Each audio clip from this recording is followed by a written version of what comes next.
James B కోనార్డ్ విజ్ఞాన శాస్త్రాన్ని కింది విధంగా నిర్వచించారు. ప్రయోగాలు పరిశీలన నుండి వృద్ధి పొంది తరువాతి ప్రయోగాత్మక పరీక్షలు పరిశీలనలకు ఫలితాన్నిస్తూ తమ మధ్య గల పరస్పర సంబంధం గల భావనలు భావనా పథకాల శ్రేణులే విజ్ఞాన శాస్త్రం అని నిర్వచించారు. అంటే విజ్ఞాన శాస్త్రాన్ని శాస్త్రజ్ఞులు 2 దృక్కోణాలతో నిర్వచిస్తారు. అవి ఒకటి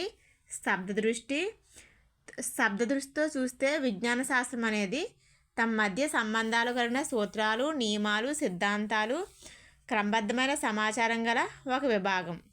అంటే మనం నివసించే విశ్వాన్ని వివరించే మార్గమే విజ్ఞాన శాస్త్రం అని నిర్వచిస్తారు. అదేవిధంగా గతిశీల దృష్టితో చూస్తే శాస్త్రం అనేది ఒక క్రియాత్మకత.